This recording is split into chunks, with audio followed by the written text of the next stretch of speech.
Veja no ICL Notícias, segunda edição. Bolsonaristas ocupam Congresso e paralisam os trabalhos na Câmara e no Senado.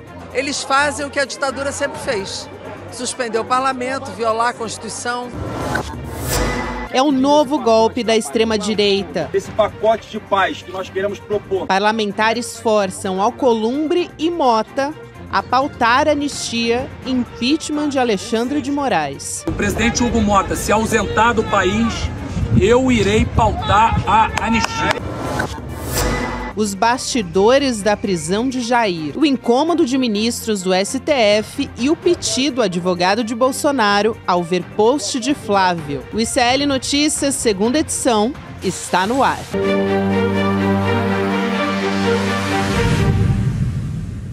Olá, boa tarde. Seja muito bem-vindo, seja muito bem-vinda. O ICL Notícias, segunda edição, está no ar. Nos canais do Instituto Conhecimento Liberta, Eduardo Moreira, no canal da Voz Trabalhadora no YouTube. Boa tarde para você que nos ouve pela web rádio São João, diretamente de Quixadá, no Ceará, e também na Rádio Cultural, na região de Torres, no Rio Grande do Sul. Nessa terça-feira, dia 5 de agosto de 2025, estamos a postos, já aqui Juliano Medeiros ao meu lado, também Chico Sá.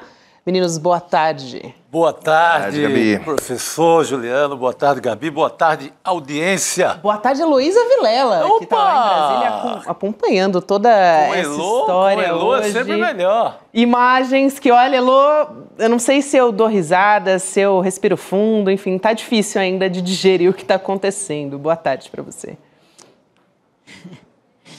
Boa tarde, Gabi, Juliano, Chico. Pois é, são imagens que, por vezes, provocam na gente a vontade literária de descrevê-las da maneira mais poética possível.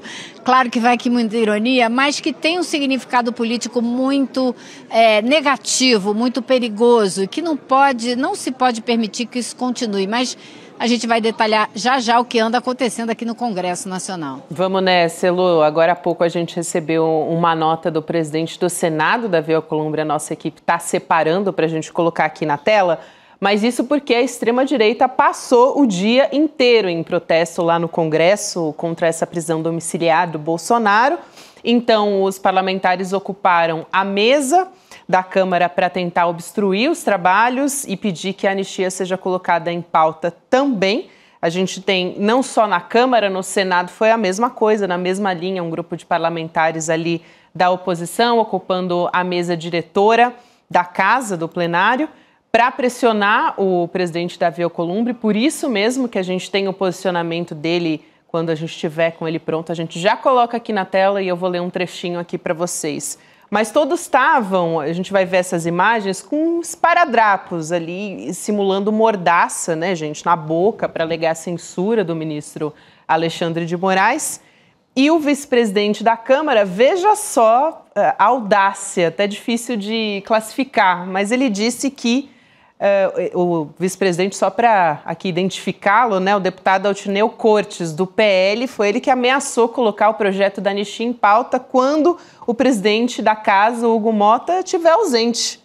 Esse rapaz, ele é enroladíssimo com casos de corrupção na justiça, sabe? Aí se arvora, assim, de um moralista com esse papinho de aproveitar a ausência do Hugo Mota. O Hugo Mota já é uma ausência, né? Ele estando ou não estando, tanto faz. Porque num dia como hoje, era para ele já ter falado, né? Eu não estou querendo que ele seja um Ulisses Guimarães, porque ele jamais vai ter essa altura de homem, né? Esse tamanho moral. Mas, poxa, uma nota que seja, já que não tem coragem de enfrentar essas almas cebosas do golpismo. Agora, só para trazer um pouco do tom dessas almas cebosas do golpismo, Chico, como você disse, para na sequência passar para Elô Vilela, vamos trazer a fala do Altineu Cortes. Boa. Vamos lá. Diante dos fatos que se apresentam, eu quero registrar aqui, já comuniquei ao presidente Hugo Mota, que no primeiro momento que eu exercer a presidência plena da Câmara dos Deputados, ou seja, que o presidente Hugo Mota se ausentar do país, eu irei pautar a anistia. Tá também o impeachment do Alexandre de Moraes, né? Eu vou passar para você comentar essa fala. Essa a gente só pode definir uma palavra só, bravata, não passa de bravata.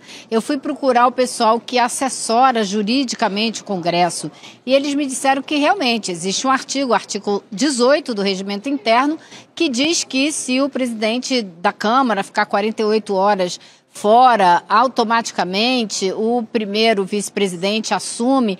Porém, também me foi dito com toda tranquilidade, com todas as letras, que o Hugo Mota ou qualquer presidente pode despachar à distância, remotamente, e pode, portanto, desfazer qualquer pauta que o vice decidir colocar em votação sem uma anuência prévia, porque isso é um processo, existe reunião do Colégio de Líderes, onde se estabelece a pauta, não é tanta bagunça assim como ele está querendo parecer, depender de uma pessoa só, vou lá e boto para votar porque eu sou muito macho, né? Não é assim.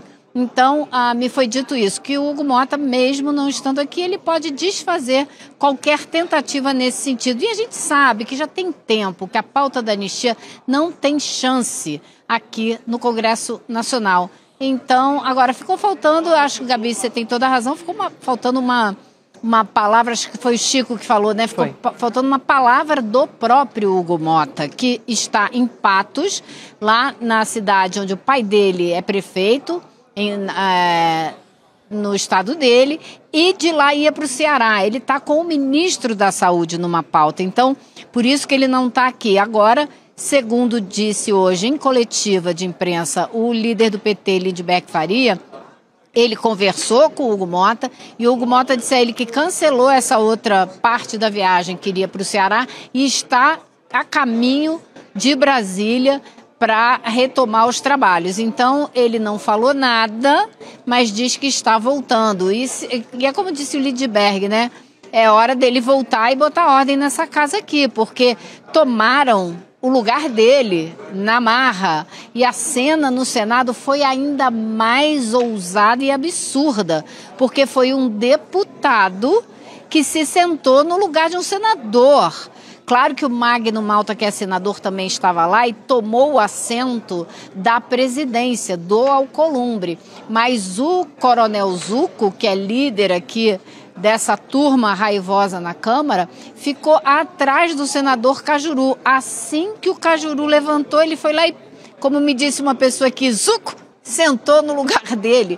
Um deputado tomando o lugar de um senador, ou seja, tem muita coisa aí que pode ficar ruim para esse pessoal.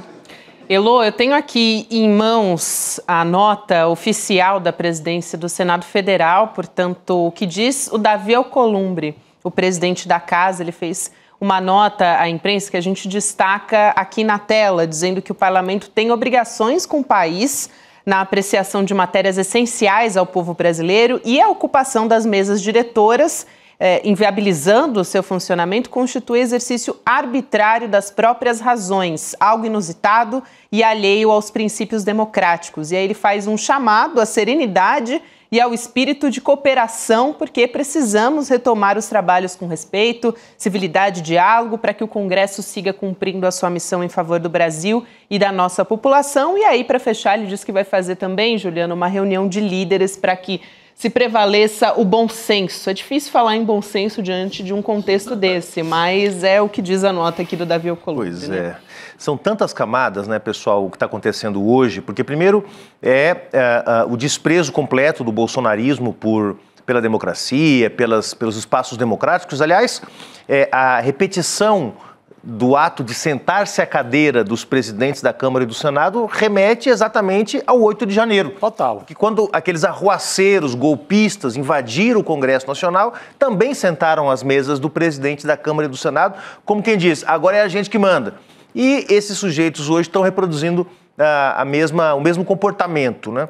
O segundo aspecto que é isso que o Chico mencionou aqui, a Elô, que é a ausência do presidente da Câmara, né? Amanhã ele vai estar aí. todo de peito estufado, falando grosso, como bom menino mimado que é, quando tem algum fato que o contraria, ele volta, fala grosso. Fez isso várias vezes já, nesses 6 meses como presidente da Câmara. Quero ver ele fazer isso amanhã, porque tem sido leniente com o bolsonarismo, não coloca anistia para votar, é verdade, mas ao mesmo tempo está o tempo todo concedendo, como fez recentemente no caso do Alexandre Ramagem, quando votou na calada da noite, né, a retirada do Ramagem do processo que corria contra ele no processo do golpe. Né? Então, é um sujeito que é frouxo com o golpismo, é frouxo com o bolsonarismo.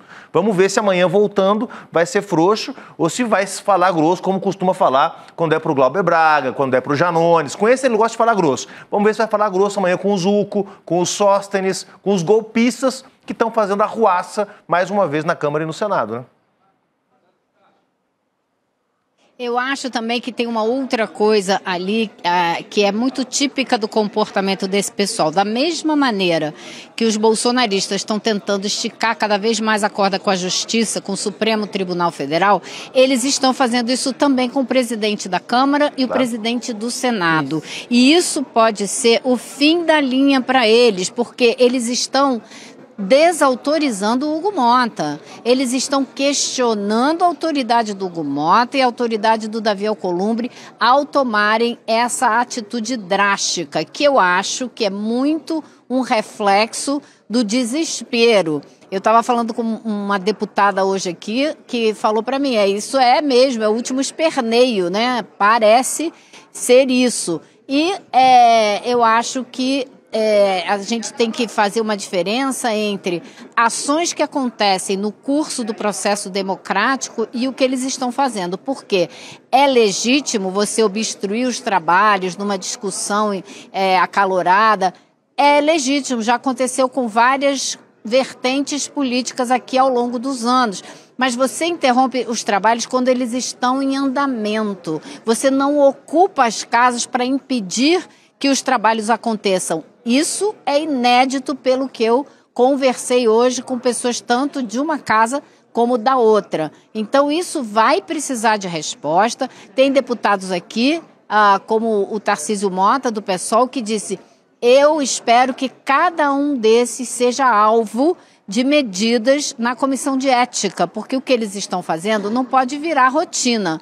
Agora, para deixar a coisa um pouco mais leve, também ouvi um comentário muito interessante, dizendo que é com um pouco de atraso, talvez uns 5 anos de atraso, que os bolsonaristas estão finalmente usando máscara e ficando em casa, né? Olha só. Totalmente. Como boa, disse a nossa tarja ontem, do nosso genial editor, o Ricardo Gouveia, que até viralizou, né? O Ricardo antecipou o que virou meme hoje só.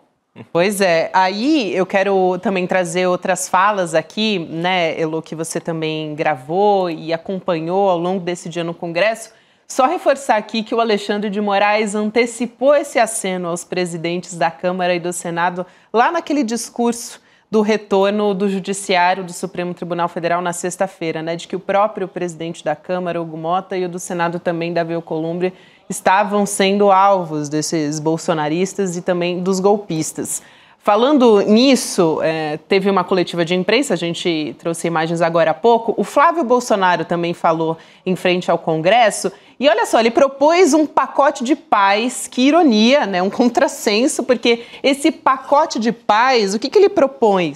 Ele propõe o que inclui impeachment do Alexandre de Moraes. Nossa. E também o projeto da anistia. Então vamos ouvir essa fala e a gente volta a conversar. Vamos lá. A primeira, disso de várias outras coisas, a primeira medida desse pacote de paz que nós queremos propor para que o Brasil volte a olhar para frente e quebre os seus retrovisores é o impeachment do ministro Alexandre de Moraes. Nós vamos representar a mais alta corte desse país e puxando os demais ministros, o Procurador-Geral da República e várias outras pessoas para um problema que não é delas, um problema que ele próprio criou e que ele deveria ter resolvido já há muito tempo, bastava agir dentro da lei. A segunda medida é a anistia. Como eu falei, que não tem mais condições de nós não apreciarmos aqui, no plenário do Congresso, da Câmara e do Senado, uma anistia ampla, geral e restrita, que hoje não acontece porque Há ameaças ao Congresso Nacional de que se nós votarmos essa matéria, ela vai ser declarada inconstitucional.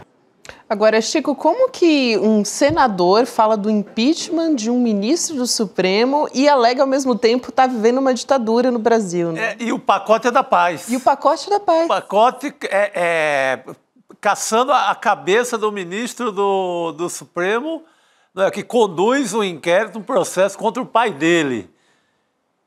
Que paz? Isso é o famoso solta meu pai. É o solta meu pai, solta meu pai. Não passa disso. Famoso meme, né? Não passa disso, né? Embora, assim, seja o Lula que nomearia o novo ministro do Supremo, é golpe atrás de golpe. Esse pessoal não sabe propor nada, né, Elô? Não tem nenhuma ideia que não seja dentro do roteiro continuado de golpe de Estado. Essa palhaçada na Câmara e no Senado é a continuação do 8 de janeiro, como lembrou o Juliano, na imagem de ocupar as cadeiras. É a mesma coisa. Essa família está lá ainda em 2022, quando se recusa a reconhecer a vitória do Lula e seguir numa aventura de golpe. E não deixa o país em paz um momento. Vai lá, Elô. Cara, a gente não tem paz para continuar tentando melhorar a economia, tentando, pelas vias institucionais, tocar o país, né? É uma família que vai lá, tenta taxar o Brasil em 50%, uma família que não deixa a gente viver em paz. Elô. Exatamente, é sempre solapando as instituições, né? Quando não é o STF, agora é o próprio Congresso onde eles atuam. Então a ideia é sempre solapar as instituições, enfraquecê-las, atacá-las. Agora, eu me lembrei daquela conversa, aquela entrevista meio que na marra com o Bolsonaro, né? Quando ele botou a tornozeleira, que eu perguntei para ele, mas por que ele estava editando minuta golpista, não é? E ele fala, não, eram só ideias que a gente estava pensando para que se o país estava em paz da mesma maneira que está agora. Não precisa de pacote de paz nenhum, porque o país não está em convulsão, em tumulto. Eles queriam muito que a notícia da prisão do Bolsonaro provocasse uma comoção natural. Só provocou comoção entre esses líderes radicais da extrema-direita bolsonarista no Congresso Nacional. Em lugar nenhum mais. E eles não se conformam, eles não têm uma população quebrando tudo, desesperada, porque o Bolsonaro está preso. Isso não existe. O Brasil está em paz. O único problema que o Brasil enfrenta agora é esse ataque que vem dos Estados Unidos, incentivado por essa gente. Então é isso que o Brasil precisa, de tranquilidade para enfrentar, porque não vai ser fácil e não vai ser curta essa luta. Será uma luta prolongada e a gente precisa prestar atenção nela, não é nessa palhaçada que eles estão fazendo aqui. Eu vou passar a palavra para você também, Juliano, mas quero colocar duas falas aqui também dos progressistas, né, que foram ouvidos ali. Eles também fizeram uma coletiva em resposta aos bolsonaristas ali no Congresso. O deputado Pedro Campos, ele chamou essa obstrução dos trabalhos, que também foi uma resposta agora do Davi Alcolumbre no Senado, ele chamou de palhaçada sem graça nenhuma. Vamos ouvir. É muito irônico que durante o recesso eles vieram aqui para tentar trabalhar para aprovar uma moção de aplauso ao presidente Trump. Quando o recesso acaba, eles não querem mais trabalhar. Estão ali todos em cima da mesa, com venda no olho, com venda no rosto, levando a questão do povo brasileiro na palhaçada, na comédia, e a gente sabe que isso não tem graça nenhuma. Ali do lado esquerdo do Pedro Campos estava a deputada Jandira Fegali, que também conversou com a Elô Vilela e falou que não viu nada parecido com isso desde a redemocratização. Então a gente vai ouvir essa fala da Jandira também. Vamos lá. Eu estou aqui há 8 mandatos. Sustar o funcionamento do parlamento por um grupo, por uma força política, porque quer protestar contra a decisão do judiciário, isso não existe. Eles fazem o que a ditadura sempre fez. Suspender o parlamento, violar a Constituição, violar a democracia, não permitir o debate, não permitir as votações, como a isenção do imposto de renda, por exemplo. Eles continuam contra o povo, contra o Brasil e contra a democracia. Nós tivemos, a Elô vai lembrar disso também, porque acompanhava já Brasília, né, em 2016, né, a gestão do Eduardo Cunha, um episódio em que deputadas ocuparam a mesa depois da votação já ter acontecido, que era uma votação que estava criando duas novas comissões na Câmara, a Comissão da Mulher e a Comissão da Pessoa Idosa, e esvaziando as prerrogativas da bancada feminina, que também é instituída no regimento da Câmara. Então havia ali um conflito de interesse, mas na verdade o que estava como pano de fundo era uma sistemática gestão do Eduardo Cunha na época para perseguir a oposição, para impedir que os partidos de esquerda pudessem falar na Câmara. Eu trabalhei na Câmara nessa época, estava nessa época trabalhando na Câmara, era irrespirável, Chico Sá, ter o Eduardo Cunha como presidente. De modo que uma reação dessas, né, de deputadas subindo à mesa, ficaram ali durante meia hora e saíram. Não tem nada a ver, não se compara com o que estão fazendo. O que estão fazendo nesse momento, Elo, digamos, como disse o Chico Sá sempre aqui, é a continuidade do bloqueio das rodovias, das tentativas de incendiar ônibus, carro e causar o caos em Brasília na diplomação do Lula em dezembro do ano passado, a bomba em Brasília, o 8 de janeiro, agora as taxas do Trump contra o Brasil, ou seja, é uma tentativa ininterrupta de causar instabilidade política para que alguém peça arrego, ou o presidente Lula, ou o Xandão, ou o parlamento, alguém diga, tudo bem, eu cansei de vocês, tá aqui o que vocês querem. Tá aqui o impeachment do Xandão, tá aqui a minha renúncia, ou tá aqui alguma coisinha. Tá aqui alguma... É o tempo todo causando tensão, né, para tentar arrancar alguma vantagem, né? Se não para viabilizar a própria vitória política que eles não tiveram nas urnas, que eles querem ter na marra, né, pelo menos algum tipo de vantagem, né? Elô. E não vai dar certo, não adianta que não vai dar certo, não haverá retrocesso no Supremo Tribunal Federal. Os discursos da sexta-feira passada, quando eles retornaram do recesso, deixou isso muito claro, não foi apenas o ministro Alexandre de Moraes, foi também o ministro Gilmar Mendes, que é o decano, foi o presidente da corte, né, o Barroso. Então o STF não vai se dobrar a esse tipo de pressão e eu duvido que o senador Davi Alcolumbre, que é o presidente do Congresso, se dobre a esse tipo de manobra. Também não vai se dobrar. A nota dele já deixou muito claro. Eu teria sido mais enfática nessa nota, cá entre nós. Mas, né, ele está fazendo política. Ele está dizendo, gente, sai daí, vamos conversar, a gente precisa trabalhar, o trabalho do Congresso, né, não é esse aí que vocês estão fazendo, vamos conversar aqui em casa. Ele chamou os líderes lá para a casa dele. Então, vai ter uma conversa, mas eu acho que na reunião ele não vai ter esse tom tão tranquilinho que ele teve na nota, até porque esse não é o perfil do Alcolumbre. Agora, eu queria concordar contigo, Juliano, que não tem comparação. As manifestações, protestos que já foram feitos dentro do Congresso são feitos manobras de tentativa de obstrução dos trabalhos. Isso é legítimo, isso faz parte do processo político. Não é isso que eles estão fazendo. Eles estão, como disse o Lindbergh Farias muito bem, e disse que o Hugo Mota usou essa palavra também quando conversou com ele, isso é um sequestro. É o comportamento miliciano que a gente está careca de conhecer. É o sequestro das atividades. Eles não deixam os trabalhos começarem para depois tentar uma manobra de obstrução. Não, eles não deixam o debate acontecer. Eles estão sustando o trabalho do Congresso. Então é algo bem diferente.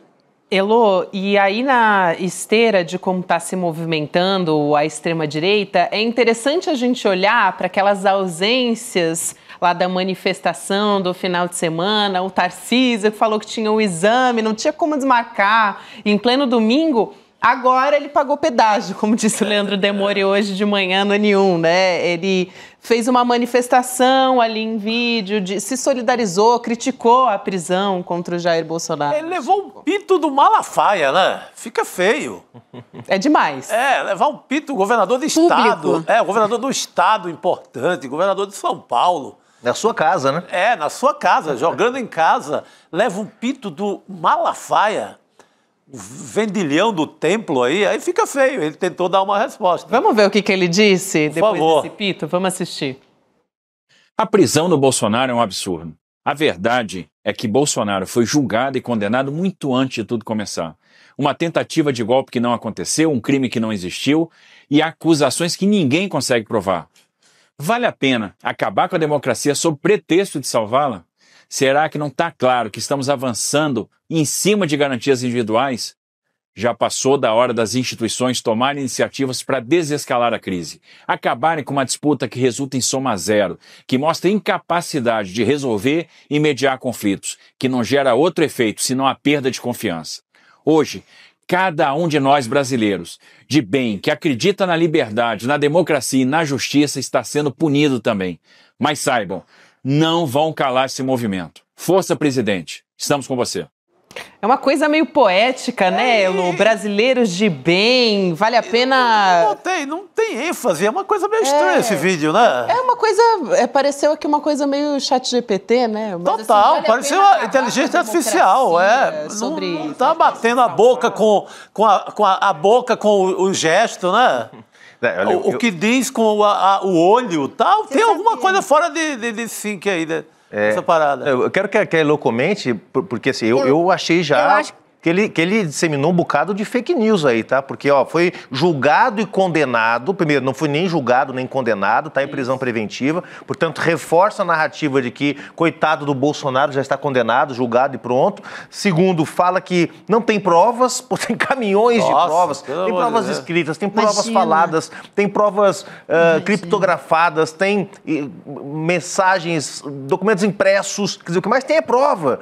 Quer dizer, o Tarcísio se alinha claramente ao bolsonarismo nesse momento em que ele está sendo colocado, sendo testado pela elite, pela burguesia de São Paulo, para ver se ele pode ser candidato a presidente no ano que vem. Ele se alinha ao bolsonarismo. Eu não tenho dúvida de que esse vídeo é um vídeo para prestar contas ao bolsonarismo, à paz e não sei o quê. É pau no Supremo.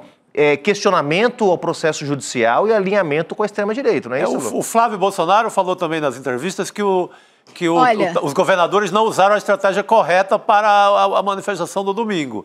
Então fez outra crítica. Então é uma tentativa de reenquadrar-se dentro do bolsonarismo. Vai lá, Elo. E eu acho que esse vídeo do Tarcísio... Vamos marcar esse dia aqui para a gente ver depois se a gente tem razão. Mas eu acho que esse vídeo do Tarcísio marca o fim da possibilidade dele ser candidato a presidente em 2026. Acabou para ele. O Tarcísio precisava se descolar do Bolsonaro se quisesse ser candidato. Hoje eu ouvi de uma pessoa, sei nem como eu vou descrever isso para não entregar nada, mas vamos dizer que são setores que estavam se aglutinando em torno do Tarcísio, confiantes de que ele seria o candidato e que estão desesperados, porque já viram que não vai dar, essa candidatura já está naufragando. Tarcísio, no momento em que ele precisava se separar, se distanciar do Bolsonaro, não se distanciou. Vocês lembram daqueles editoriais do Estado de São Paulo que ainda deram uma chance a ele? Falou, pensa bem, a hora é agora, se afasta rápido que ainda dá tempo. Ele voltou e reforçou a aliança. Eu acho que ele para presidente já era, não vai ter saída agora.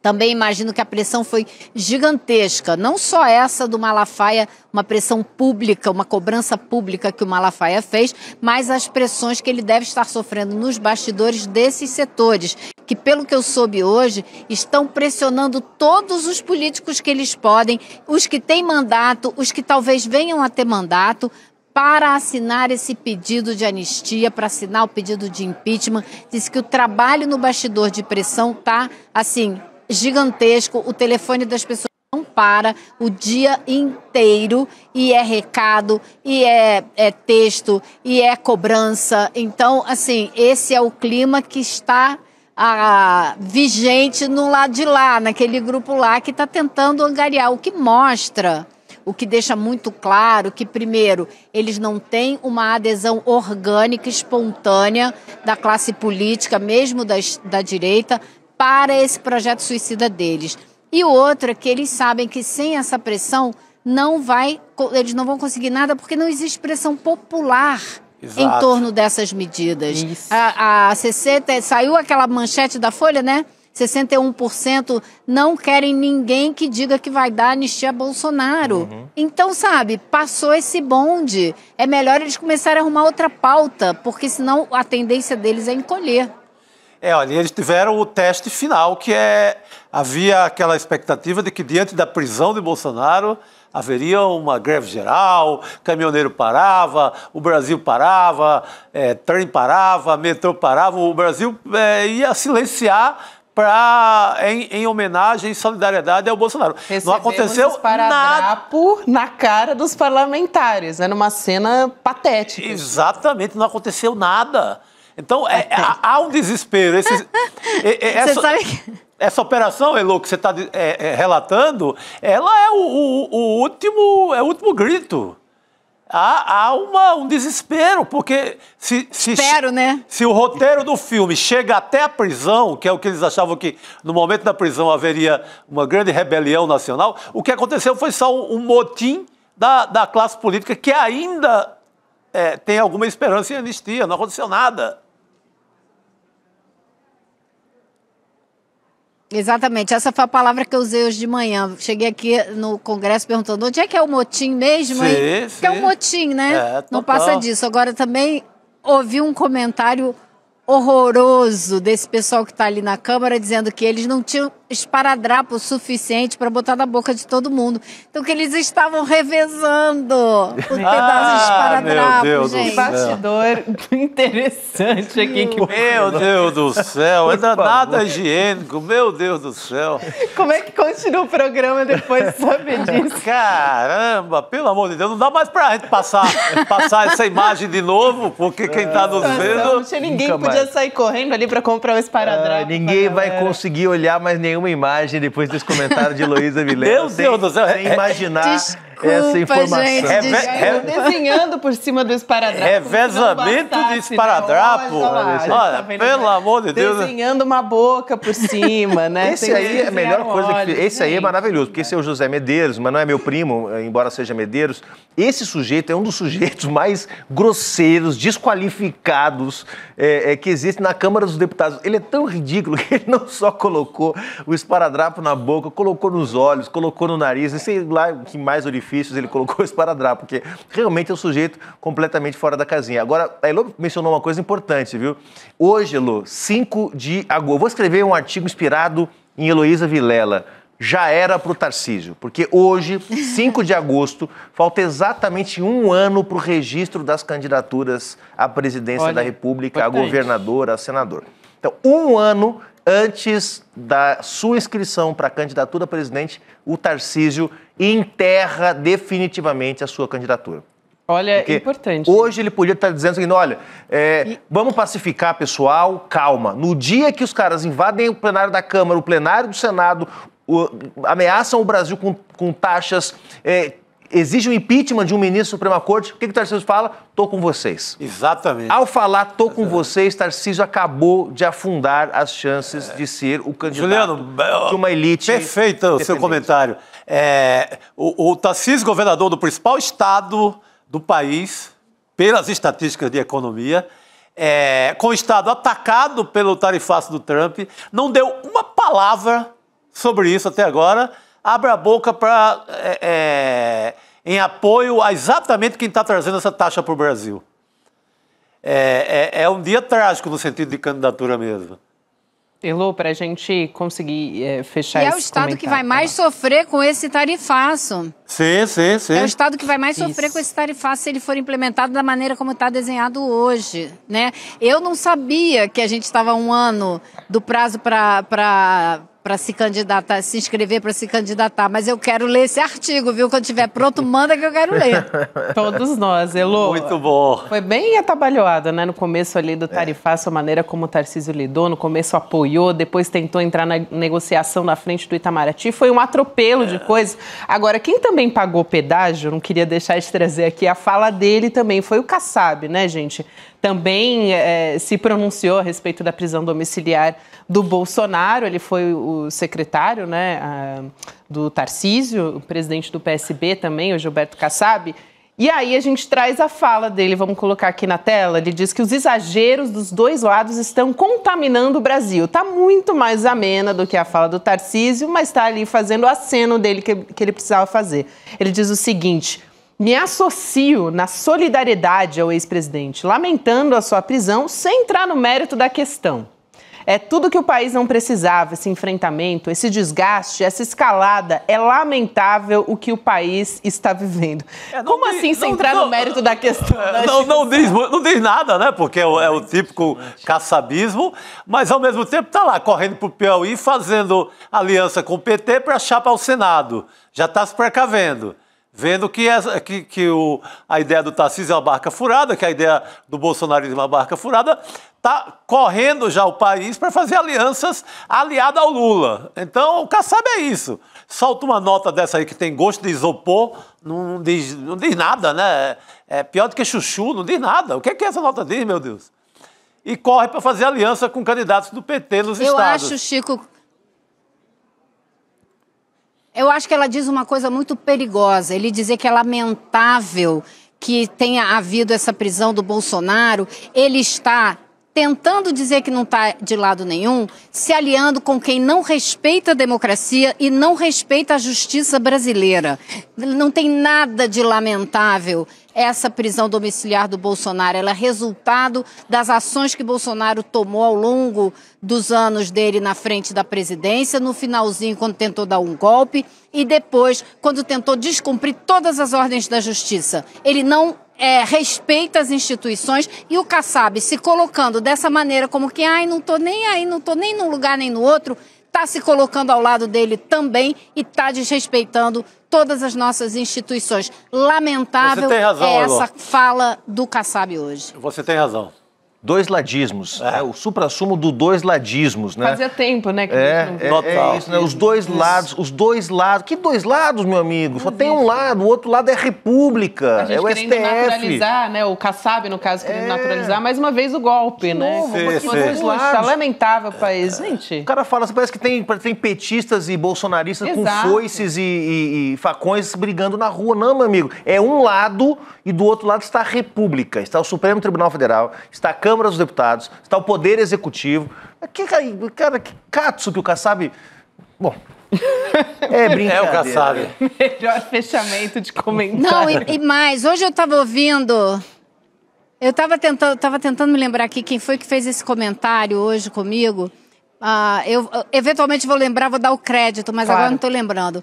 E a pessoa veio me comentar o seguinte, a extrema-direita hoje, ela tem que resolver se ela quer ser uma direita política ou se ela não quer, porque o que os bolsonaristas fazem não lhes dá o direito de participar da política. Eles pregam o fim das instituições, eles pregam solapar, né, as instituições. Então, eles que se decidam. Não, eu sou da direita e eu vou pregar a pauta da direita e vou lutar por ela dentro do Congresso. Mas o que eles estão fazendo não é isso. Eles não querem é isso estar no jogo sem respeitar as regras do jogo. Para isso não existe lugar na política. Perfeito, Elo. É muito bom. Muito bom, Elo. Muito bom isso que você traz.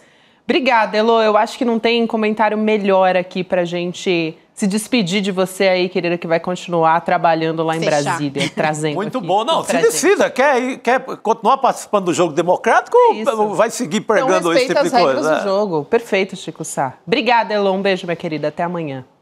Tchau, Elo. Tchau, pessoal. Até amanhã. Boa noite, querida. A gente segue falando ainda das repercussões da prisão do Jair Bolsonaro. Ontem a gente trouxe aqui, assim que o Jair Bolsonaro foi para a prisão domiciliar, a Juliana Dalpiva, que estava apurando tudo o que estava acontecendo. Hoje ela traz os bastidores de como isso bateu ali no Supremo Tribunal Federal e também como é que a defesa do próprio Jair Bolsonaro pode entrar com esse pedido de habeas corpus. Como é que a defesa vai tentar, quais são os caminhos que ela vai argumentar? A Juliana Dalpiva já está aqui com a gente, vai dividir a tela aqui. Opa, aqui temos imagens do Salão Verde lá de Brasília. Agora temos Juliana Dalpiva. Fizemos uma mágica. Ela ia correr naquela moldura ali do Congresso. Boa noite, Ju. Boa noite, é que eu tô aqui, mas eu tô lá, é isso, né? Exatamente. Tudo nas entrelinhas. Conta pra gente, Ju. Tudo nas entrelinhas. Boa noite, Gabi, Juliano, Chico. Boa noite para nossa comunidade que acompanha a gente aqui o dia todo, né? Desde ontem, com uma audiência imensa para tentar se informar sobre tudo que está acontecendo nas últimas horas. Eu quero trazer um pouquinho do bastidor da prisão do Bolsonaro, né? Tem todo uma discussão sobre o tanto que isso pode ter sido premeditado, né? A defesa ali, as pessoas próximas ao Bolsonaro negam de todas as maneiras que tenha sido premeditado. Inclusive, quero trazer esse bastidor da história do vídeo do Flávio, que foi postado. O que eu soube é que o Celso Vilardi ligou aos berros para o Flávio Bolsonaro para que ele apagasse o vídeo, porque eu acho que se isso foi combinado, foi muito combinado entre pai e filho. A defesa, né, os advogados, estão tentando aqui e ali atuar tecnicamente. Então, dificilmente eles iriam concordar em fazer essa cena de modo político. O tempo todo, até pela história que eles têm junto ao Supremo Tribunal Federal, e sabem que os clientes vão, né, vêm e vão, mas eles ficam e o Supremo também. Então o Celso Vilardi ligou aos berros, o Flávio apaga, mas ele sabia que ele estava violando a cautelar. Então quando ele dá aquela entrevista assim, os advogados ficaram em dúvida, então apaguei, ele está reduzindo vários graus da confusão que se deu ali nesse entorno. Agora, que eles sabiam que isso estava como possibilidade, é muito difícil de imaginar que não. Só que tudo isso também é uma armadilha, né, pro ministro Alexandre de Moraes. Eu sei que há uma comoção pública, sobretudo enfim, a gente que está acompanhando essa questão do ataque à democracia brasileira, né? Estamos esperando esse julgamento de maneira, enfim, ansiosa por parte da população brasileira, por boa parte da nossa audiência. Agora, a prisão, nesse momento, um mês antes do julgamento, em meio a toda essa confusão com os Estados Unidos, ela é colocada ao ministro Alexandre de Moraes como uma armadilha para que o debate vá para isso, para ele ser preso por causa de um post, e não pelo atentado à democracia que ele fez em 2022. Essa discussão, essa narrativa que eles querem colocar, essa situação da prisão domiciliar coloca. E essa é também a visão do que está acontecendo lá no Supremo Tribunal Federal. Então, o ministro, essa é a nota que a gente subiu agora à tarde, que eu subi na coluna, o ministro Alexandre de Moraes tomou a decisão sozinho. Do ponto de vista legal, não há nenhuma questão, ele é o relator do caso, a decisão é dele, ele não precisa consultar os demais ministros, e esse tipo de decisão para prisão domiciliar em função de descumprimento de cautelar também não precisa ser submetida à turma. Não há obrigatoriedade disso, diferente do que foi ali no caso da tornozeleira. Agora, do ponto de vista político interno do Supremo Tribunal Federal, prender um ex-presidente gera questões da mais, estamos vendo, né? Toda essa pressão dos Estados Unidos para cima do Brasil. Então, há uma visão de que seria de bom tom, né, pela gravidade do que isso ia repercutir internacionalmente, não é nem só nacionalmente, que tivesse sido avisado aos demais ministros do Supremo Tribunal Federal, especialmente os da turma. Então, não teve nenhum aviso após a decisão, né? Os ministros foram surpreendidos com a decisão do ministro Alexandre de Moraes, e aí, obviamente, que a gente está falando aqui de 11 Supremos, então todo mundo com seus egos, vaidades, questões, né? E há um constrangimento, um desconforto, isso eu ouvi desde ontem à noite já, por parte de diferentes ministros, e aqui agora eu não estou falando do André Mendonça, do Nunes Marques, nem do ministro Fux, eu estou falando dos ministros que também estão ali atentos aos ataques à democracia e que também dividem, né, vamos dizer, o problema de julgar Jair Bolsonaro e do ataque à corte em si. Então, os ministros sentiram que a medida, né, de tomar, sobretudo de não terem sido avisados e preparados, saberem pela imprensa sobre o que estava acontecendo, né, a prisão domiciliar do Bolsonaro nesse momento, segunda-feira, 6 da tarde. E aí, esse cenário, gente, eu tenho obrigação jornalística de trazer aqui o que está acontecendo lá no bastidor, né? Este cenário de desconforto, ele é um cenário que gera discussão interna. A defesa do Bolsonaro vai preparar um habeas corpus, obviamente. Mesmo que vá perder, mesmo que não consiga a liberdade do Bolsonaro por meio da tornozeleira, voltar à situação anterior, vamos dizer assim. Agora, O que eu sei é que essa decisão pela prisão nesse momento, e eu não estou dando a minha opinião, tá? Eu estou falando sobre a discussão que está dentro do Supremo Tribunal Federal. Eu também acho que o Bolsonaro já tinha várias questões ali que poderiam ser colocadas dentro do inquérito, do processo principal.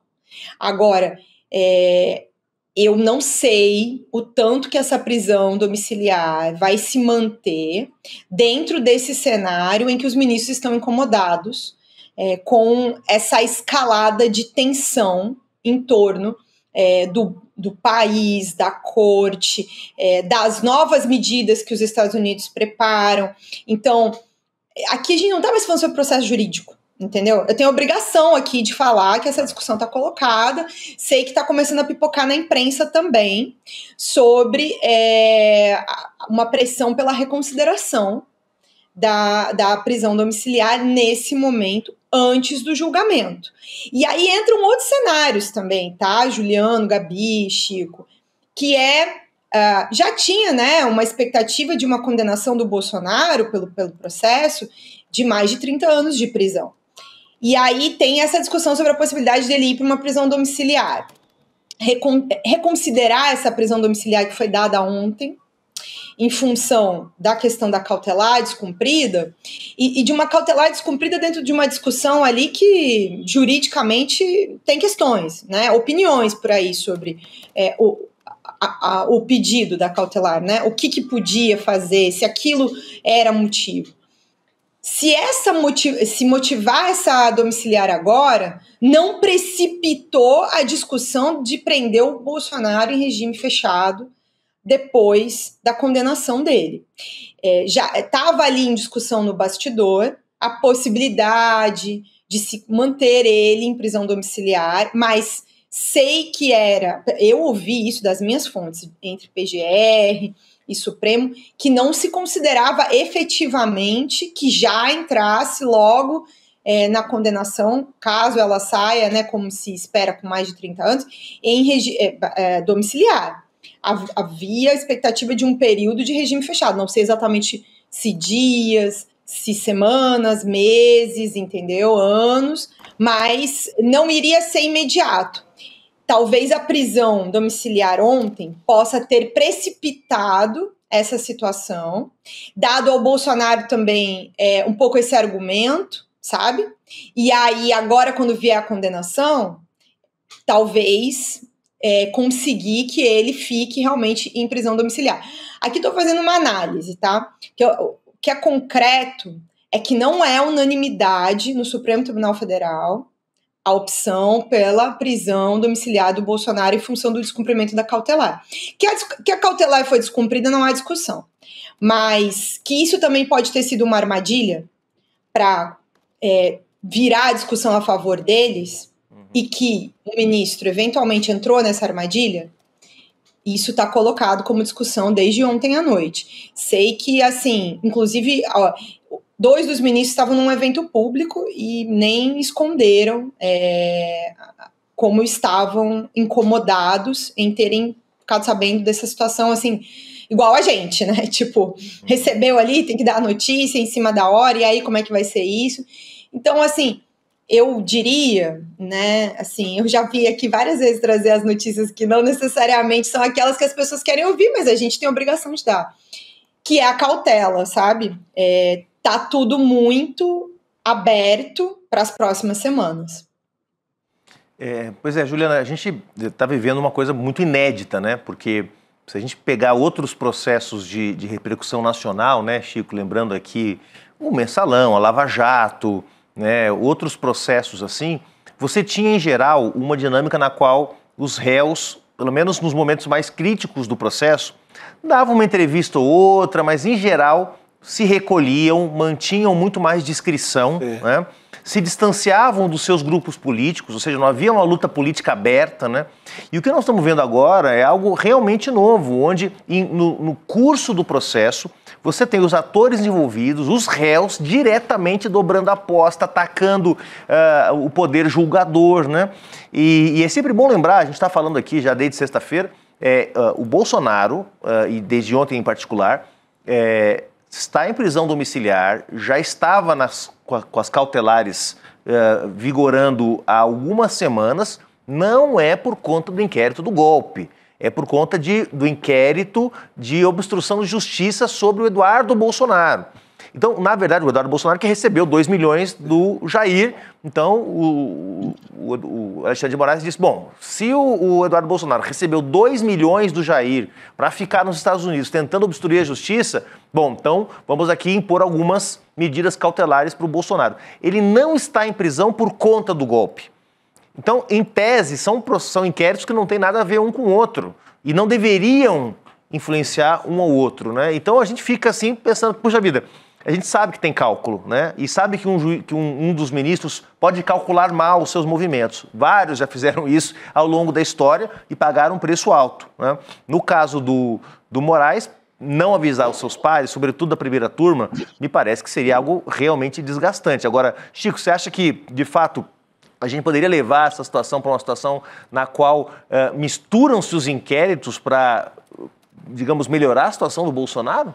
Eu acho que o personagem o Bolsonaro misturou os inquéritos na opinião pública, ao seguir nas manifestações, ao armar a continuidade da milícia digital, que é uma das causas desse endurecimento das cautelares. Eu acho que o Bolsonaro jogou na confusão para colher isso que ele está colhendo agora, que a Juliana apurou. Dividir o próprio Supremo. Eu acho que o Bolsonaro a turma inteira teve habilidade para fazer isso. É muito sofisticado. É que tem a chantagem, né, Chico? A chantagem do governo americano. Sim, então, assim, eu acho até que é o episódio da chantagem que deixa mais evidente da cartinha, entendeu? Que deixa evidente a conexão entre as coisas. Eu não diria que é dividir o Supremo. Eu diria que é desgastar o ministro Alexandre de Moraes. Perfeito, porque sim, a discussão é ele. A gente vai acabar discutindo ele aqui agora, entendeu? A decisão dele. E não aqui, há um mês do julgamento do processo do golpe, que é a questão principal, em que ele está sendo julgado por crimes gravíssimos contra o Brasil, a gente passa a discutir se ele tinha que estar em prisão domiciliar em função de descumprir a tal da cautelar por causa de um vídeo, por causa de internacionalmente essa narrativa pega. E isso não é bom para esse cenário em que já se via todos os ministros, inclusive os que nem estão no julgamento, que perderam o visto dos Estados Unidos, que estão sendo perseguidos pelo governo americano, sem nem participar do julgamento do Bolsonaro. Que estou falando, por exemplo, do ministro Gilmar Mendes, né? Não tem nada a ver diretamente.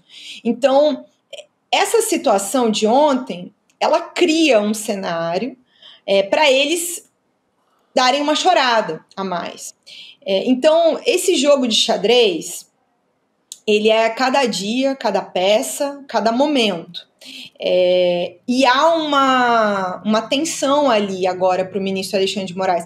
Ele deve estar sendo assim, procurado para dialogar nesses próximos dias, não só pela defesa, mas pelos demais colegas, no sentido de entender que ele vai ser cada vez mais testado. Lembra que algumas vezes a gente falou aqui, Chico, eu falei, vai entrar a fase do desespero? Sim. Ela está instalada.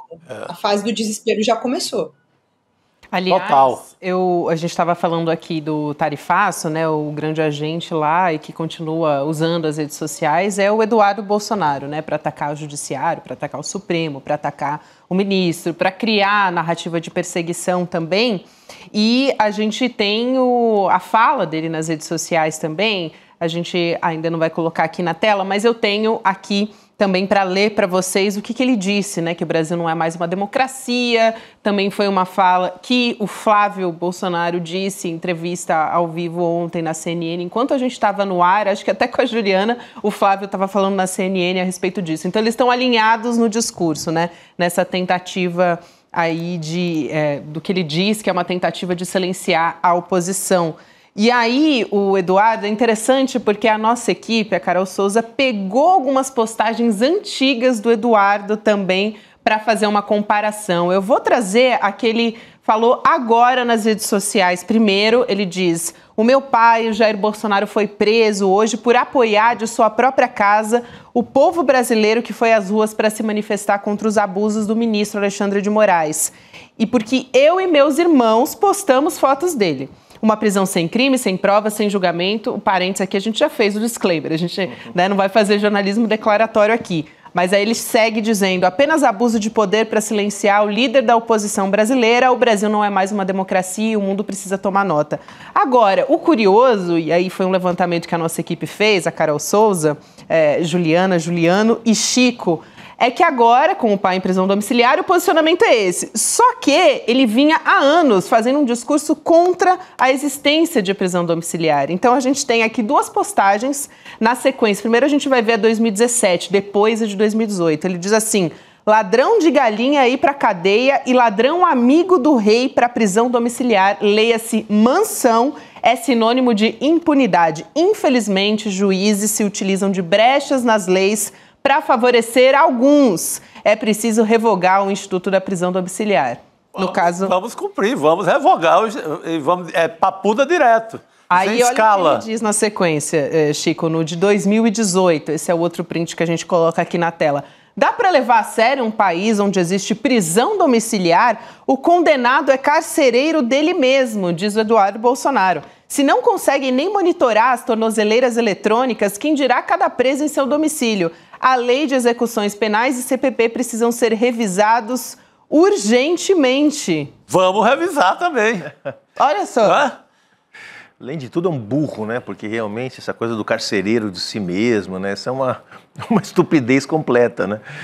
Agora é isso, mudou de opinião certamente, porque sabe que quando chegar no Brasil, quando colocar os pés no Brasil, vai ter ordem de prisão contra ele, se não houver antes, né? Porque afinal de contas já há o inquérito de obstrução de justiça contra Eduardo Bolsonaro correndo. Agora, só para grifar aqui, que eu vou passar para a Ju também comentar, ela já falou isso, nós falamos aqui de modo cansativo, mas é importante para não deixar o jornalismo declaratório no ar. Assim. Então, o Alexandre de Moraes ele decidiu pela prisão por uma reincidência, né, depois de decisão de medida cautelar. Não é o que está dizendo aqui o Eduardo Bolsonaro, né, que, enfim, que foi para silenciar o líder da oposição, que, na verdade, foi porque ele e os irmãos postaram foto dele. Não é nada disso. Então, só para fazer aqui o disclaimer também, né, Ju? Coerência não é o forte dessa turma, né? Nem do Bolsonaro, muito menos do Eduardo, do Flávio, então nem se comenta. Então, que ele tenha um histórico de manifestações contra a prisão domiciliar e agora ele vai simplesmente seguir essa narrativa que a gente estava falando, porque é o que eles querem criar, essa narrativa de perseguição, embora frente a frente ali no interrogatório do Bolsonaro perante o ministro Alexandre de Moraes, o próprio Bolsonaro não conseguiu sustentar a narrativa de perseguição, né? O único que puxou a cartinha foi o Felipe Martins e fez lá a cena dele para arrumar os cortes dele, embora, né, o próprio Supremo tenha feito aquele zoom com várias carinhas, justamente, enfim, para dar equilíbrio para aquela imagem. Agora, o Bolsonaro nunca conseguiu sequer sustentar o discurso, né, perante o ministro e os demais ali. Ele negava algumas das situações, nem nega tudo, mas ele não consegue sustentar o discurso de perseguição. Então, em nada me surpreende, e se a gente achar mais alguns aí sobre outras questões, vou ficar menos surpresa ainda. Porque o Eduardo também, assim, é uma coisa que, conhecendo, apurando a história deles ao longo dos anos, uma coisa que ficou muito clara para mim sobre o Eduardo é que ele é muito oportunista desse discurso de extrema-direita agora. Quando eu conversei com pessoas que conheceram ele desde a adolescência, na faculdade, os relatos que eu recebi era de que o Eduardo ria das coisas do pai, ouvia os colegas da faculdade tirarem sarro do pai dele, falando que era maluco, enfim, e o Eduardo sequer criava grandes situações em torno do que falavam do pai dele quando ele estava na faculdade. Ele fez Direito na Universidade Federal do Rio de Janeiro, na UFRJ. Então, ele nem usava desses discursos naquela época. Em determinado momento, ele entendeu que aquilo era uma carreira política da família, que já tinha os 2 irmãos com mandato, ainda faltava um deputado por São Paulo, que se perguntar para ele onde é que fica ali a Praça da Sé, provavelmente ele não deve saber, né? Duvido muito que ele conheça qualquer bairro de São Paulo com precisão. É meio o Tarcísio quando estava em campanha, né? Que confundia ali os lugares da cidade, da capital, né? Não vou nem falar do estado. Então eles arrumaram um cargo para que ele disputasse a eleição, porque já não dava, já tinha um deputado federal pelo Rio, Bolsonaro, já tinha um deputado estadual, já tinha um vereador, aqui não tinha mais vaga aqui no Rio de Janeiro. Então ele vai disputar por São Paulo. Agora, é uma enorme incoerência, né? E até entre os irmãos, nessa cena aqui, de como atuar perante esse momento complexo, para a família do julgamento, o que eu escuto também são relatos de muita discussão, cisânia, briga familiar. Eles estão disputando também o protagonismo de quem é que vai ficar com a indicação do pai em relação à eleição no ano que vem, embora o próprio pai acho que não quer escolher nenhum dos 2 filhos para essa disputa. Nem a mulher, né? No fim, a grande reclamação do PL é que o Bolsonaro não deixa nem essa discussão evoluir. E, enfim, só para fechar isso, né? Para você ter a questão da eleição, vi vocês falando antes sobre o Tarcísio. Vi muita gente do PL hoje, do PL não, do entorno do Bolsonaro, celebrando o vídeo do Tarcísio, né? Ele está ali tentando recuperar um pouco do prestígio entre os bolsonaristas que ele perdeu nas semanas aí em que ele foi e voltou com essa situação do tarifaço, porque, né, enfim, e uma hora tem que defender, uma hora tem que defender para ficar com o Bolsonaro, na outra hora tem que lembrar que isso é um grande problema para o Brasil, inclusive para São Paulo, e aí vai ficar ruim com São Paulo, aí como é que vai sustentar? Então, hoje ele tentou se reaproximar em termos de discurso, eu ouvi elogios, a posição do Tarcísio perante o núcleo do Bolsonaro, o núcleo mais próximo do Bolsonaro. Esse pé em cada canoa aí do Tarcísio pode custar muito caro para ele, mas a gente vai continuar acompanhando. Ju, bom ter você aqui com a gente hoje, trazendo todos esses bastidores. Valeu, querida, a gente se vê em breve. Bom trabalho por aí. Beijo, Gabi, beijo, Chico, beijo, Juliano, beijo para nossa comunidade. Boa noite, querida. A gente Obrigado. continua acompanhando também a coluna da Juliana Dalpiva lá no nosso site. Essa ótima informação, né? Porque quanto mais o bolsonarismo estiver feliz com o Tarcísio, mais longe ele estará dos partidos do Centrão e, portanto, mais inviável eleitoralmente ele vai estar. Porque ele está achando que esses vídeos dele estão indo só para... Se os vídeos fossem veiculados apenas no bolsonarismo, era ótimo para ele, porque ele mandava outro vídeo para a Fiesp, para a Turma do Dinheiro em São Paulo, mas é o mesmo vídeo para todas as audiências. Exatamente. Agora, uma informação aqui, a gente estava falando sobre o posicionamento do Davi Alcolumbre agora há pouco, sobre toda essa pataquada que está acontecendo lá no Congresso Nacional. O Hugo Motta enviou uma mensagem para os líderes cancelando a sessão deliberativa extraordinária convocada para hoje. Isso significa a sessão de retorno do ano legislativo, Juliano. Qual que é o peso desse cancelamento, né? Num contexto como esse, a gente falando sobre a ausência do posicionamento do Hugo Motta no momento que ele mais precisava estar presente, né? O presidente da casa. Mostra fraqueza, né, Gabi? Porque, na verdade, era o que o bolsonarismo queria. Criar uma confusão para não ter o retorno. Veja, nós não estamos falando de uma sessão depois de um feriado, uma sessão normal. Nós estamos falando da sessão de retorno pós-recesso parlamentar. Daqui para frente, a Câmara funciona até dezembro. Daquele jeito que ela funciona, mas funciona até dezembro.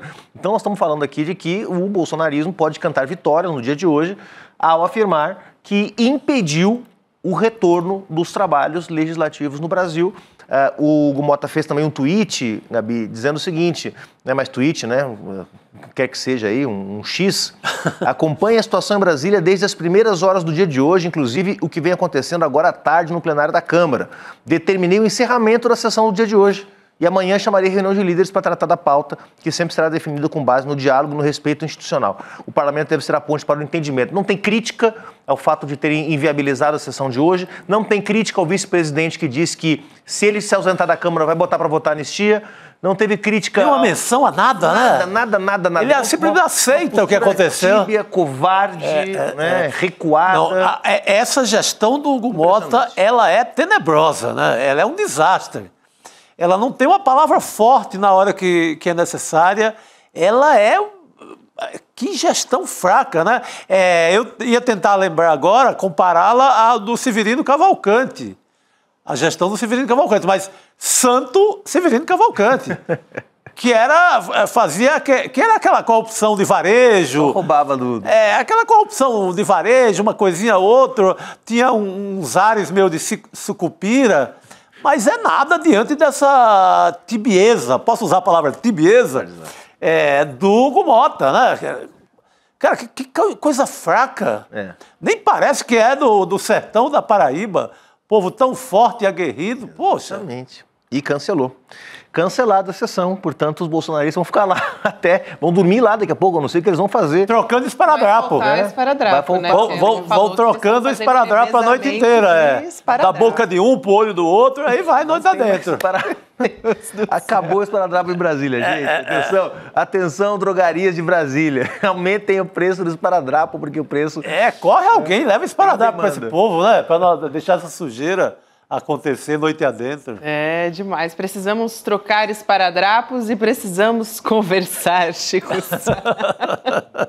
Hoje tem Precisamos Conversar às 7 horas da noite, ou seja, logo depois do CL Notícias segunda edição. Você acompanha hoje a suspensão do processo contra Márcio Smelling por assédio na justiça, também essa tentativa brutal de feminicídio que a gente acompanhou, mais de 60 socos que foram desferidos pelo Igor Cabral, numa mulher dentro de um elevador, a Juliana. Esse caso, enfim, não tem nem como a gente comentar, né? Não é uma agressão, é uma tentativa de assassinato mesmo, uma tentativa de feminicídio. Então, muito importante a gente trazer essa pauta aqui na discussão do Precisamos Conversar, e também a gente vai falar sobre o novo filme da Ana Muylaer, a melhor mãe do mundo, uma excelente diretora, cineasta. Fundamental a gente acompanhar aqui. Daqui a pouquinho, com Juliana Baroni, Açucena, Márcia Tiburi e Sara Zara também, encontro marcado com elas. Que maravilha! Vamos seguir aqui falando... A gente estava falando sobre mulheres que a gente quer ouvir. Débora Maganha está aqui hoje, hein? Economista, a gente estava falando de tarifaço. Vamos ouvir quem entende para falar a respeito disso. Débora, pode se dirigir aqui à nossa mesa redonda, querida. Por favor. Seja muito bem-vinda. Muito bom ter você aqui com a gente. Acho que a Débora fazia tempo aqui que não sentava nessa mesa redonda, hein? Não me lembro a última vez que isso aconteceu. Olha, eu adorei. Na mesa eu nunca sentei. Eu entrava de casa lá nos primórdios. Boa noite, Chico, Gabi. Muito bom. Juliana. Bom ter você aqui com a gente, porque a Débora normalmente está de manhã, então a gente está mais acostumada a ver a Débora no N1, no Em Detalhes também, mas aqui no N2 é um luxo. Receber total. Você. A gente vai falar sobre o tarifaço, porque oficialmente começa a valer amanhã o tarifaço, né? Então, o governo brasileiro continua disposto a negociar. A gente já falou aqui sobre o próprio pronunciamento do Trump depois que foi ali, vamos dizer, ele foi abordado pelos jornalistas. Uma jornalista brasileira da Globo News, a Raquel Carrenbuck, perguntou para ele: e aí, quando é que o senhor vai atender o presidente Lula? Ele disse: eu estou disposto a conversar com ele quando ele quiser. Só que hoje, o presidente Lula disse que vai ligar para o Donald Trump, na verdade, com a intenção de falar da COP30. Lembrando que os Estados Unidos não devem comparecer. Vamos ouvir essa fala do presidente Lula e a gente volta a conversar sobre esse assunto? Eu não vou ligar para o Trump para conversar nada, porque ele não quer falar. Mas pode ficar certo, Marina. Eu vou ligar para o Trump para convidá-lo para vir para a COP, porque eu quero saber o que ele pensa da questão climática. Vou ter a gentileza de ligar. Aí, a gentileza de ligar não vai acontecer, então, diz o presidente Lula para o Donald Trump. Só que o Brasil já enviou delegação, o Itamaraty tem tentado conversar com o governo dos Estados Unidos, enfim, diversas, consecutivas vezes. Agora, parece que a gente vai realmente ver na prática como é que vai se dar, mas a gente já teve, né, a divulgação da Casa Branca, de todos os detalhes do tarifaço, até das revogações, né? Quase 700 também. Exatamente, e justamente esse ponto, né, das revogações, ele está muito em voga, porque não só a gente tem ali, né, o tarifaço de 50%, como tem todas essas exceções que foram abertas, como por exemplo da laranja e de outros itens ligados à aviação civil. Então isso já mostrou uma perda de poder do tarifaço. Só que lá nos Estados Unidos, ao mesmo tempo, restaurantes, bares, o setor alimentício de uma forma geral está pressionando Donald Trump para que ele abra mais exceções. Inclua carnes, inclua o café, porque isso vai ficar muito caro. A expectativa é que encareça ali $2.000 a tonelada da carne. Isso vai deixar impraticável a exportação lá para os Estados Unidos. Só que quando você começa a abrir muita exceção, já 43% das nossas exportações já estão ali isentas desse tarifaço a mais, né? Se você começa a abrir muita exceção, o tarifaço vai perdendo força e cada vez ele está sendo colocado mais contra a parede, principalmente com esses itens alimentícios. A gente já tem uma inflação global de alimentos muito complicada por questões logísticas, por questões até de oferta mesmo. Você colocar uma tarifa, né, sobretaxar 50% um item como o café, que sofreu tanto nesses últimos tempos, vai ficar muito caro para o consumidor estadunidense lá na ponta. Então, está tendo uma pressão para que ele abra essas exceções. Só que aí vai virar um tarifaço para inglês ver. Se ele começar a colocar café, carne, já colocou a laranja, já colocou o item de aviação civil, vai começar a perder força. Então, ele está resistindo, mas a pressão lá está muito grande. E tem toda uma expectativa que ele converse, né, isso até agitou bastante o dia ontem, que ele converse com o Lula ou que o Haddad converse com o Scott Bessent, que é o secretário de Tesouro por lá. Mas nada definido ainda em relação a essa conversa, mas tem toda essa pressão para a isenção dos itens alimentícios. Eu vou passar para vocês também, meninos. Eu queria só trazer aqui o posicionamento do vice-secretário de Estado do governo Donald Trump, que é o Christopher Landau. Ele falou que o Jair Bolsonaro foi colocado em prisão domiciliar só por criticar o Alexandre de Moraes. Então vamos trazer o que ele publicou no X, né, na rede social, aqui para você que está me acompanhando, olhando aqui na tela, mas também vou ler um trecho aqui dessa fala. Ele diz que um dos desafios de ser um funcionário público é que as suas ações estão sujeitas a críticas. Isso faz parte do contexto e você tem que esperar por isso. Aparentemente ninguém contou isso ao Moraes, do STF, que hoje colocou o ex-presidente Bolsonaro em prisão domiciliar e o privou, melhor dizendo, do acesso a um celular. Seu suposto crime, aparentemente, criticar o ministro Moraes, o que o ministro agora convenientemente caracteriza como uma obstrução da justiça. Os impulsos orwellianos desenfreados do ministro estão arrastando a sua corte e seu país para o território desconhecido de uma ditadura judicial. Só reforçar aqui mais uma vez, porque não fazemos jornalismo declaratório no ICL. Então, o ministro decidiu pela prisão domiciliar por uma reincidência num descumprimento de medida cautelar que o Bolsonaro anda fazendo já há muito tempo. Na verdade, se não fosse um ex-presidente, já era para estar preso muito antes, levando em consideração tudo que vem fazendo. Chamou o Alexandre de Moraes de canalha lá desde o 7 de setembro de 2021. Então, só para começo de conversa. Boa, Gabi. E aqui, Orwelliano, ele está falando do George Orwell, né? Tá fazendo o George Orwell, no caso, que faz uma crítica muito séria ao autoritarismo. Não faz o menor sentido esse paralelo, mas ele recorre a ele para querer fazer uma suposta crítica, né, Chico? Não, ele não conhece o patrão dele, o Trump, que aí sim bate com 1984. Porco Napoleão, né? Com respeito aos porcos, mas é aquela coisa realmente sujeito a objeto, né? Inteiro. Agora, com essa. Voltando às tarifas, eu acho. Tá tão louco porque o Trump conseguiu reabrir o caso europeu. Estava fechado com a União Europeia, os 20%, agora ele já está falando em 35%. E mais 600 bi de investimento da Europa nos Estados Unidos. Senão não fecha nos 20 que tinha combinado. Então, brigou com a Suíça também. A presidenta da Suíça, inocentemente, inventou de ligar para o Trump. Estava acertado que acho que a taxação lá acho que era 15, 19. Ligou, o Trump botou para 39, 40. Então, é esse cara que ele vai criar confusão no mundo até o final do mandato. E é justamente isso, Chico, porque ele fala uma coisa, depois ele desfala, ele diz, depois ele diz, e aí isso vira uma grande incerteza. Hoje ele falou, agora há pouco, ele estava até em entrevista hoje de manhã na CNBC, e agora há pouco ele falou que ele vai taxar em 100% quem comprar petróleo russo. Então, assim, ele vai de formas arbitrárias colocando essas tarifas, porque a questão é geopolítica e ele quer cercar todo mundo como ele consegue para tentar manter o poder hegemônico ali. Mas ele está colocando tarifas de forma arbitrária, tarifas comerciais, por questões políticas. Aqui no Brasil isso fica muito evidente. Então agora com a Índia ele está comprando nova briga e a gente sabe que também tem o alvo dos BRICS. Então...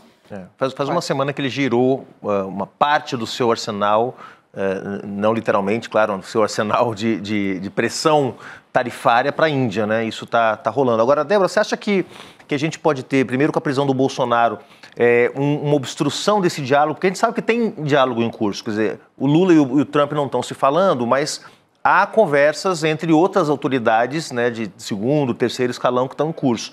Você acha que a prisão do Bolsonaro pode obstruir essas negociações que já estão em curso? Primeira pergunta. E a segunda, que eu sei que você já respondeu no N1, porque eu já vi, se mantiverem as tarifas sobre esses produtos que estão colocados no momento, por exemplo, carne, café, frutas, se isso vai impactar no mercado interno aqui positivamente para a redução da inflação de alimentos.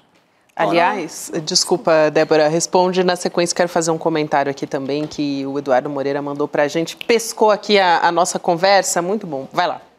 Mas vamos lá, a primeira pergunta, né, dessa obstrução, esse medo existiu ontem à noite, quando houve a prisão, né, quando a prisão domiciliar foi decretada, tinha todo um receio, tinha toda uma cautela de que isso ia obstruir mesmo as negociações, até por conta mais dos tweets do que da prisão, porque para grande parte das pessoas o Bolsonaro está meio carta fora do baralho. Então o que estava mexendo era justamente essa repercussão do Twitter, desses tweets institucionais falando do Alexandre de Moraes. Então isso causou muito receio. Só que hoje, quando o Donald Trump foi para a CNBC, ele acabou atacando todo mundo. Ele atacou a Índia, ele atacou o Fed, ele atacou o Jeremy Powell, a diretora que saiu, ele atacou a União Europeia, ele falou de todo mundo, mas em nenhum momento ele falou do Brasil e nem do Bolsonaro.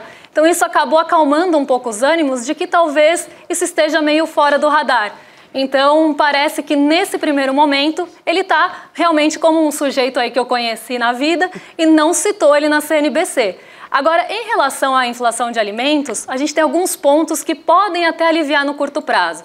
Então, carnes, por exemplo, se a gente não conseguir exportar porque está ficando inviável pelo preço, isso pode diminuir um pouco o preço aqui no curto prazo porque vai ter mais oferta interna.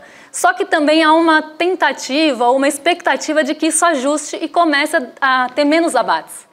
Por mais que isso custe, por mais que isso tenha ali, né, um custo para quem tem os bovinos, a expectativa é que isso vá se ajustando no médio e longo prazo e diminua os abates. E aí a carne voltaria para um preço mais alto. Em relação à tilápia, que é outro ponto ali que a gente exporta muito, esse sim teria uma queda um pouco mais brusca no preço aqui, porque teria mais oferta interna. O café a gente exporta para outros lugares e tem muita gente de olho no café brasileiro, até porque a gente tem muito gargalo de oferta. Então eu acho que o café ele vai ter um destino, e infelizmente, né, a gente como grande produtor devia ter acesso a isso, mas não é o que acontece. Acaba indo aí para outros países. A China já está de olho no nosso café e a expectativa é que os Estados Unidos continuem importando mesmo com o preço mais alto. Chico, você adora tilápia, vai ficar feliz com esse... sempre bom, né? Excelente, Débora, trazendo aqui tintim por tintim para a gente. Agora há pouco a gente trouxe aquela fala do Christopher Landau, o vice-secretário de Estado, falando dos impulsos orwellianos do Alexandre de Moraes, né? Quase poético que ele usou.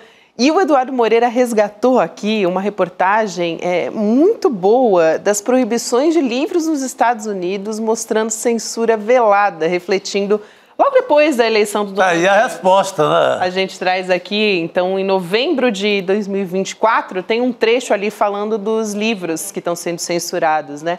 Aí aparece ali, George Orwell teve o clássico 1984 banido em uma dezena de distritos escolares em Iowa e na Flórida também. A Revolução dos Bichos foi banido em 2. Ou seja, a gente tem outros autores aqui também, Stephen King, mas é interessante, né? O Eduardo até comenta que os a melhor resposta para ele, né? Foram criticados, né?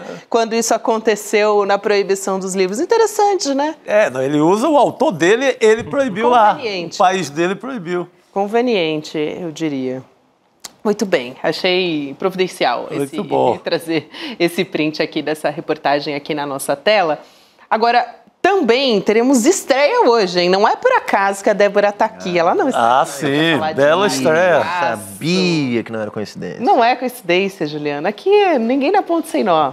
Ninguém dá ponto sem nó. A Débora está aqui entre nós porque ela passou, junto com a nossa equipe, um tempo muito debruçada para apresentar um documentário com dados, levantamentos inéditos, né, Débora? Que vai estrear hoje, depois do N2, depois do Precisamos Conversar. Então, 8 horas da noite, a gente vai ter a estreia de Quanto Custam os Ricos no Brasil. A Carla Bene e o Eduardo Moreira já devem estar ali fora se organizando, porque daqui a pouquinho a gente vai ter o debate também, além da exibição do documentário, não é isso? Parabéns, aliás, para vocês pelo trabalho.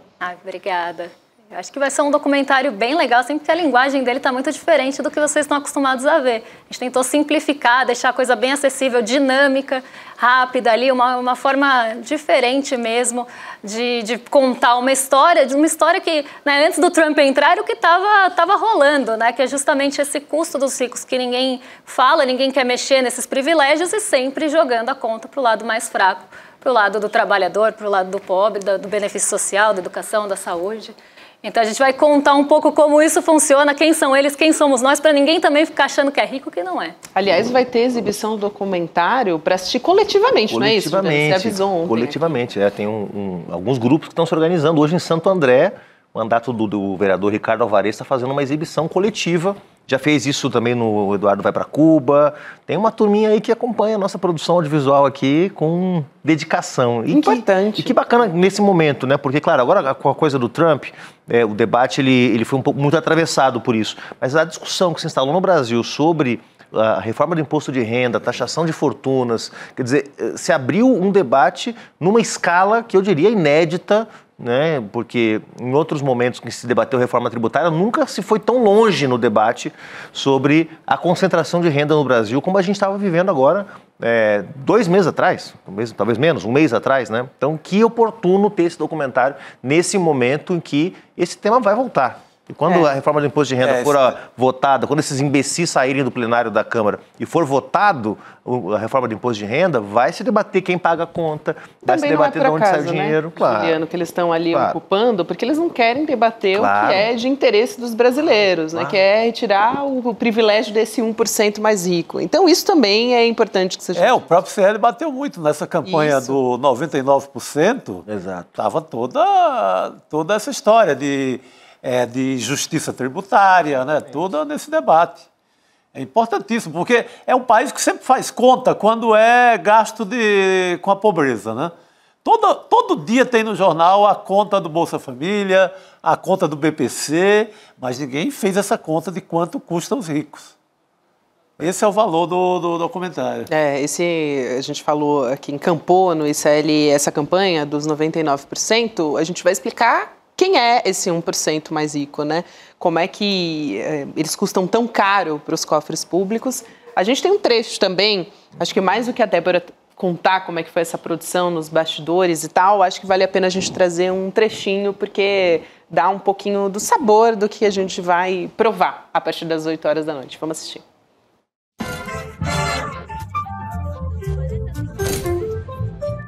Quando o governo propõe políticas públicas que ponham um pouquinho em risco os privilégios astronômicos dos ricos, eles logo se fazem de vítima. O anúncio da ampliação da faixa de isenção parece atender um velho fetiche brasileiro. Redistribuir recursos não pela criação de riqueza, mas pela renúncia a uma parte dela. A desigualdade é tanta que acima dos ricos existe ainda uma categoria dos super ricos.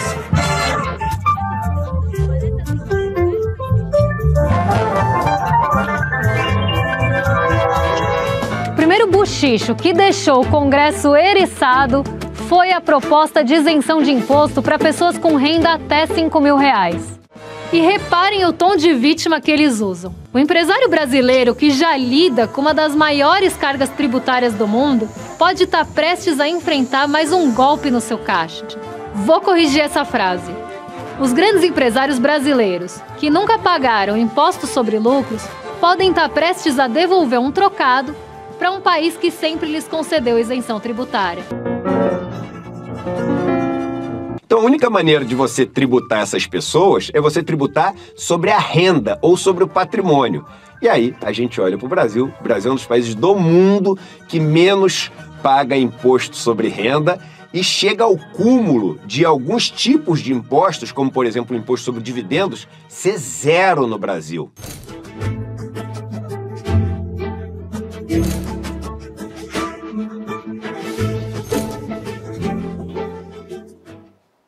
Nossa, é bem didático. Muito bom. Tem um momento que a Débora ela faz quase uma tradução, né? Do que tá sendo. Aliás, acho que só tem o Brasil, a Letônia, não sei mais quem, que é zero de dividendo. Estônia, acho que é, né? Estônia, né?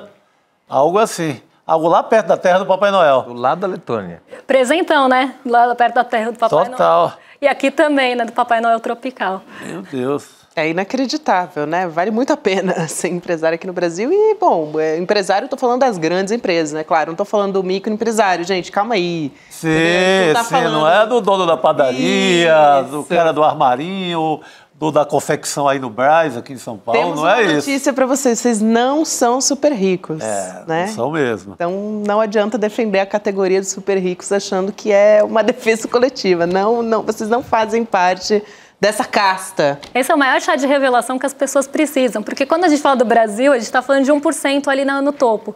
1% ainda tem muita desigualdade. Claro. A gente está falando do 0,1% dentro desse 1%. Ainda tem uma classe ali que está no mezanino, a gente explica isso no documentário, mas é um mezanino ali que nunca vai chegar no topo. Nem que se, nossa, não existe.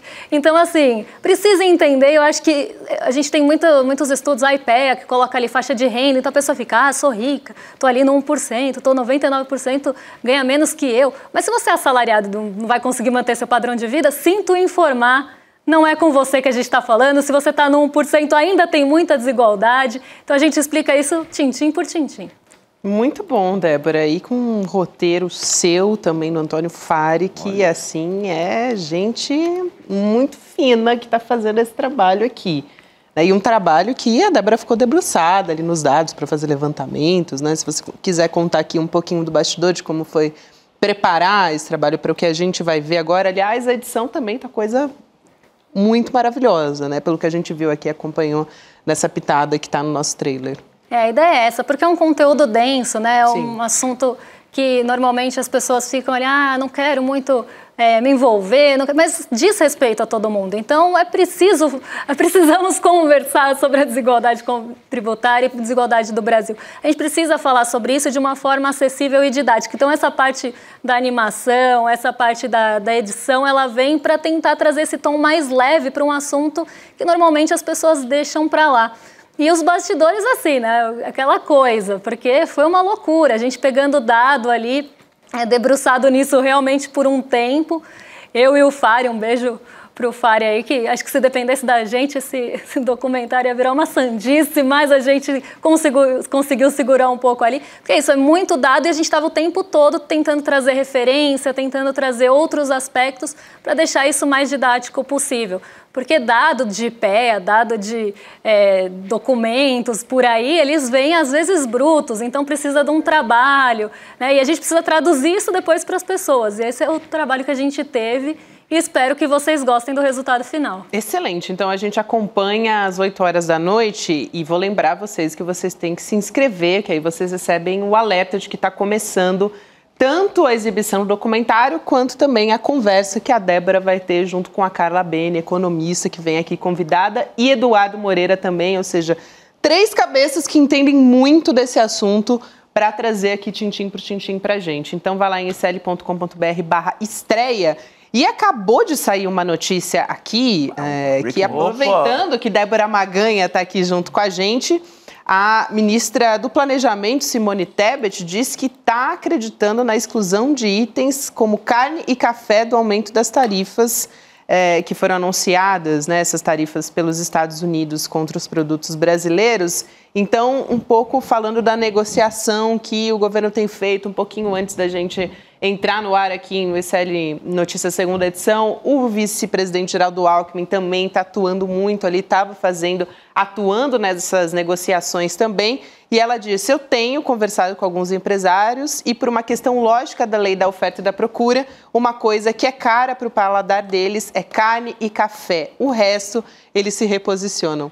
Até outro dia eu ouvia também, Débora, o Gustavo Podi, que é professor de Relações Internacionais, falando que essa safra do café já está comprada até o final do ano, né? Então, as próximas 2 safras, se eu não me engano, já estão garantidas, então o aumento de preço não deve variar. E agora a gente tem mais essa informação. Parece colocar o Trump ali também na parede, né? Os setores lá dos Estados Unidos também devem ter aberto um pouco essa cabeça para essa negociação. Vamos ver se isso continua, porque aí realmente vai ficar tudo quase contemplado na isenção e a tarifa de 50% vai ficar para pequenas exportações. Corroborando aqui com o que a gente vem falando sobre o tarifaço. Tarifake. Aliás, a tarifinha, alguns disseram, né? Mas a gente tem... Tarifraca, tem várias. Né? Tem várias. A gente trouxe agora há pouco a fala do presidente Lula a respeito do Donald Trump, né, de que não vai ligar para ele, mas ele fez uma crítica muito contundente, assim, soltou várias hoje ao longo do dia, falou que os Estados Unidos precisavam conhecer o PIX, enfim. O presidente Lula comentou também essa interferência dos Estados Unidos na soberania brasileira. Eu acho que vale a pena a gente trazer a fala aqui do presidente Lula criticando o tarifaço e tal, para a gente entender como é que está a tônica enquanto os ministros continuam atuando nas negociações, o que disse o presidente Lula sobre o tarifaço. Vamos assistir. Não há precedente nos mais de 200 anos de relações bilaterais de uma ação arbitrária como esta que sofremos. Nossa democracia está sendo questionada. Nossa soberania está sendo atacada. Nossa economia está sendo agredida. Este é um desafio que nós não pedimos e que nós não desejamos. Em nenhum tarifaço aplicada a outros países, houve tentativa de ingerência sobre a independência dos poderes do país. Essa interferência em temas internos contou com o auxílio de verdadeiros traidores da pátria, que arquitetaram e defenderam publicamente ações contra o Brasil lá nos Estados Unidos. Forte, hein? Mais uma vez. Aliás, essa fala do presidente Lula foi toda ela muito energizada, digamos assim. Ele estava animado no dia de hoje. Estava mesmo. Não falou da prisão do Bolsonaro, né? Foi perguntado. Falou, não vou falar de certos sujeitos que tentaram dar um golpe, cidadãos que tentaram dar um golpe no Brasil, mas vou falar do futuro, e aí respondeu adequadamente. Porque assim que acontece a prisão preventiva do Bolsonaro, na esteira disso vem muita gente falando, olha, a possibilidade de ter uma nova sanção, né, enfim, de o Trump querer responder a isso existe. Então o presidente Lula foi lá e também respondeu a isso nesse evento que a gente acompanhou agora. Agora a gente vai de Precisamos Conversar. Opa, precisamos conversar, sempre. Juliano Medeiros, temos muitos assuntos bem pertinentes no Precisamos também. Essa tentativa de feminicídio, enfim, vários assuntos que a gente traz a partir de agora no comando da Juliana Baroni. Que maravilha, vamos acompanhar, por favor. Vamos nessa. E Débora, 8 horas da noite você vai estar aqui para trazer esse documentário novo pra gente, que está saindo direto aqui do forno do ICL, nesse novo patamar, nesse novo capítulo que a gente vai trazendo. E na sequência também você acompanha o debate, Débora Maganha, Carla Bene e também Eduardo Moreira. Boa noite para todo mundo, pessoal. Boa noite, até amanhã. Para celebrar o sucesso da nossa campanha Somos 99% e concluir essa série de encontros do ICL Eterno, a gente vai lançar no dia 5 de agosto o documentário Quanto Custam os Ricos no Brasil. E aí vocês vão entender de uma maneira super fácil e até divertida, porque é muito bem feito o documentário, essa história de que o rico paga menos imposto, o pobre paga mais imposto, de onde o dinheiro sai, para onde o dinheiro vai, quais são as injustiças nessa história e por que são injustiças. Tudo isso, dia 5 de agosto, às 8 horas da noite, tá bom? Um abração e até 5 de agosto. Olha só, eu aqui no reino dos livros. Há mais de 150 anos, o poeta Castro Alves recomendava: bendito que semeia livros, livros a mancheia. O livro caindo na alma é germe que faz a palma, é chuva que faz o mar do conhecimento, o conhecimento que liberta.